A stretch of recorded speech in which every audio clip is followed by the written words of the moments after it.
I'd like to take a second to welcome you all to Loving the Land 2018.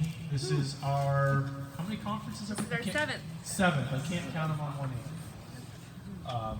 So we try to cover the geography, Erie, Crawford, Venango, Warren counties, Chautauqua County. We try to hold the conference in a different area every year. So hopefully we have some new faces this year, folks who are local to the Girard, Albion area, and we've brought the conference here to help give you a chance to learn about the work that the Foundation for Sustainable Forests does. Jason has been a horse person for just about all of his life. He's known around the world. He's probably the preeminent most horse logging representative globally. He's really well known for his work promoting horse logging and the role of draft power in sustainable forestry, right? Jason has helped us realize that connection and how critical it is to have draft power if you're really going to accomplish the best possible forest management. Jason has an organization called the Healing Harvest Forest Foundation that he works with people to help train them in the process of implementing sustainable forestry and working with horses, directional tree felling and worst first tree selection, that whole process of restorative forestry. And I mentioned this last night, but Jason has really helped bring some terminology to what we do. The concept of worst first forestry, that phrase that helps us think about our tree selection. Are we going to put paint on this tree and cut that or not? That concept of worst first came from Jason. The idea of restorative forestry, that concept came from Jason. Because really what we're doing here at this Flora Rose habitat, the idea is that our management, we hope, is a positive impact, right? Everything we do here we think is helping the forest and having a positive impact. So this is not logging for the sake of creating wood, right? This is forest management for the benefit of the forest. That's the process. And that philosophy has, for us, has in large part been driven by Jason Rutledge. Jason, you want to come up? Thank you, guys. I think one of the most empowering things about being here as an elder is the presence of the young people that have this vision for the future. And I'm very thankful for Guy and for Patrick and for Annie and of course for all the sponsors and the members of this community that support the Foundation for Sustainable Forestry. You see there on my title, and I think this is important, A Practitioner's Journey to Restorative Forestry.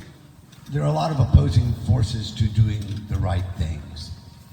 Doing the right things and making a living is an extremely difficult task for anyone. And one of the opposing forces in forestry are those who will compromise the word sustainable. It's what my friend Wendell calls reductionism. They want to reduce the word to some very super simple definition, which then takes the power away from it. So here is how I have tried to define it and made the practitioner, the guy who's actually working, the practitioner's journey to restorative forestry. Their own, and when I say they, I mean the opposing forces to real good things, things that think about the future, things that don't think about the immediate needs of now. The empirical data, the scientific information collected by the forest products industry proves that the percentage of clear wood available from logs being harvested today is lower than it was 30 years ago. In other words, you take a 16-inch hard maple 12-foot log and you saw it out and you see how many FAS, first or second clear, no defect having boards are in it. That percentage in general across the industry is lower today than it was 35 years ago. Yet those same folks behind conventional approaches are saying, oh, you know, we're growing more trees and we're cutting and and what we're doing now is sustainable, and they want to reduce it all down to one simple concept, rather than seeing the whole big picture. So my point is, if we know from their own information collection that the quality of the material is in a state of decline, I don't understand how you can sustain a decline. If it's declining, you can't sustain that. It's still a decline.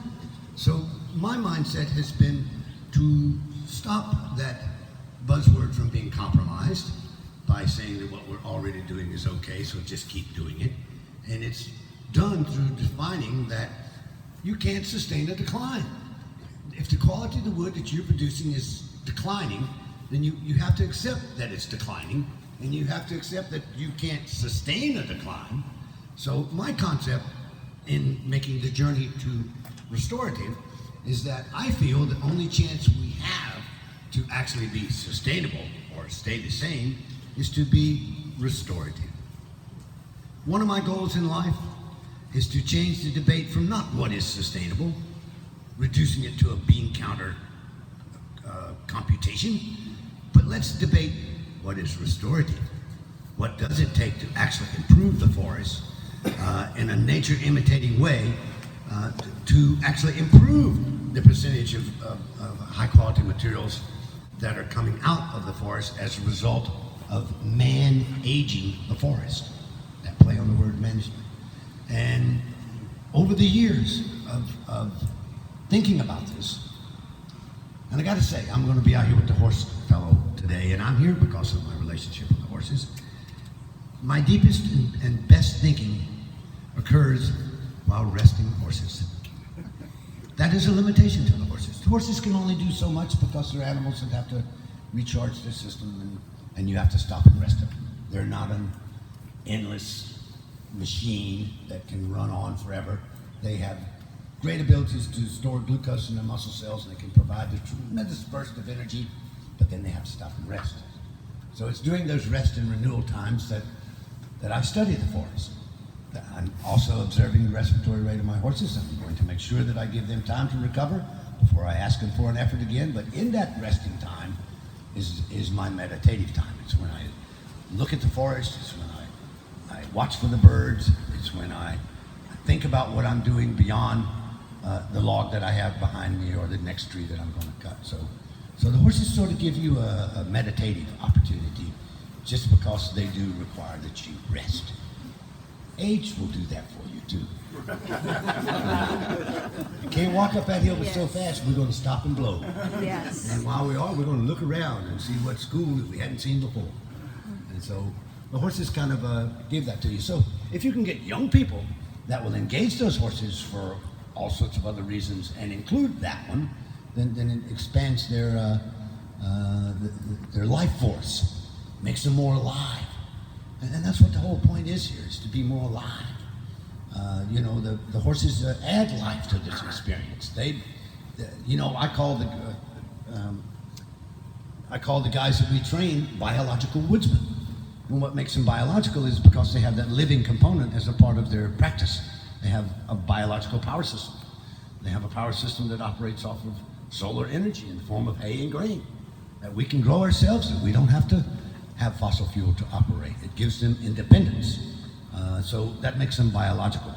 And of course, obviously we're working in a biological system. This living forest is an intense biological system. And like I mentioned last night, and like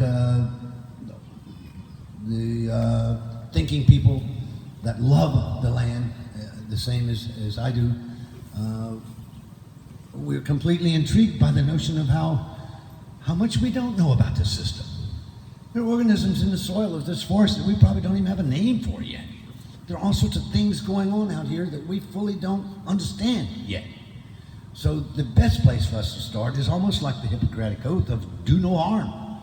Let's not destroy something we don't completely understand.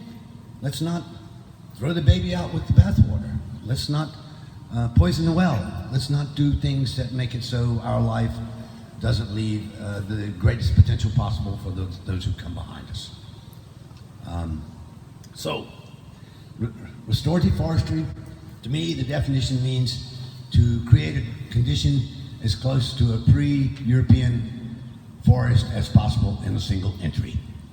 And that is done by worst first single tree selection and the ultimate low impact overland extraction technique of modern animal power.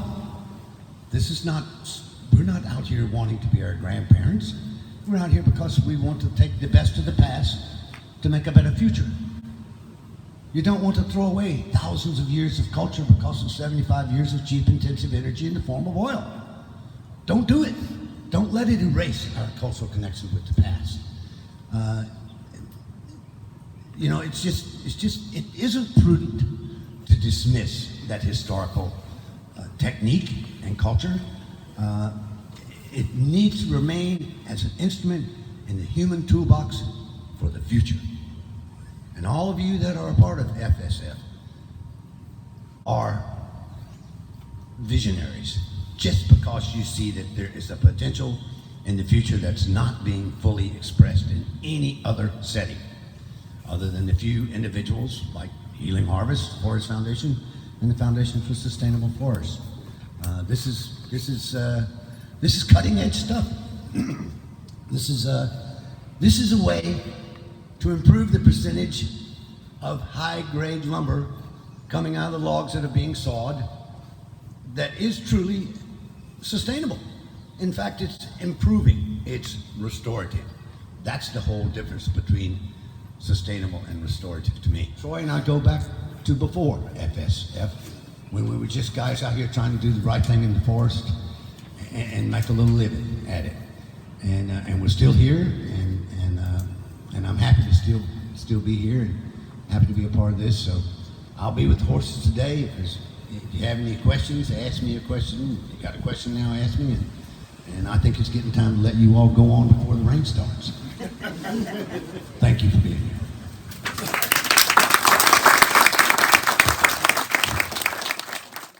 Filmed in partnership with the Foundation for Sustainable Forestry by www.IamAPlanetKid.org.